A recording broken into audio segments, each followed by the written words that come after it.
All right, so this is my attempt to explain the Behringer X32 to you guys. In terms of organization, this part is kind of a lot of the equalizer portions of it.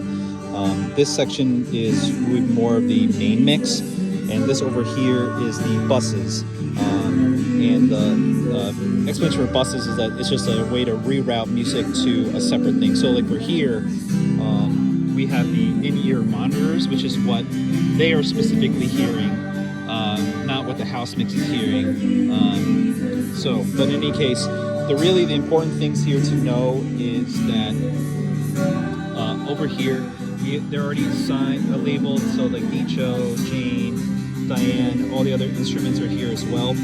If you need to adjust anything for the house mix, you would just turn down one of these sliders. The lower down to 60 decibels or infinity, it basically mutes it entirely. That's the big thing. No, mute is also a very common button that we would have also too if you want to take them out.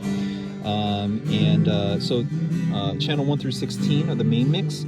That is going to be the praise band. Channels 7 through 16. So again, how you switch is that you just press which channel you want to switch to.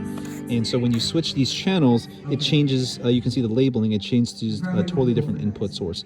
So here 18 is the handheld mic, and then P John is there on channel 19. So you can unmute, mute, and then adjust them from there accordingly. The other really important part here is that we go to the monitors on this side for the buses. So the real interesting thing here is, so this is probably the most important button. So if you want to change what the monitors are saying, you would first press this button here, because say you press Dicho and then you press this button, that's not going to work properly. But here you need to select the channel for the monitor.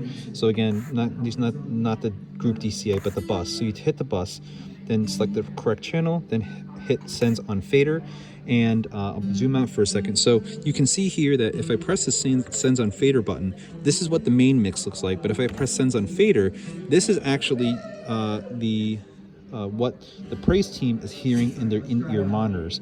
So I'll press it again. So main mix, everything's pretty relatively loud. And then I hit sends on fader. What we're actually seeing in the in-ear monitors is a little bit lower in the volumes, but overall lower instruments. That way, when David and the rest of the praise team is hearing the in-ear monitors, they can hear their voices a little bit more clearly rather than the instruments. So that's the major distinction. The major point of this is to say that you are able to separate the house mix separate from what the in-ear monitors are showing. So if, for instance, then let's say David or somebody else says, hey, can I make Jane louder in the ear monitors? What it would then do is we would go to so make sure you have bus 1 through 8, make sure that bus monitor 1 is chosen, then hit sends on fader. Then from here you would see Jane, and then you would just make these adjustments from here, and that's what they hear on the monitor. And then to end it, you would then exit out by hitting sends on fader, and then that brings you back to the main monitor mix. So the only things I would mention here is, so again, it's channels 7 through 32. These are the pass-throughs, and then in the aux label here, you have the computer. So you can then play the Spotify play mixer music by just adjusting this rocker here. And then the other probably really important button to know is this right here, the main mix, the left-right channel. So this is what the house and also the audio, the live stream also hears as well. So yeah, this is my super fast tutorial for Crash Course. Hopefully that is helpful.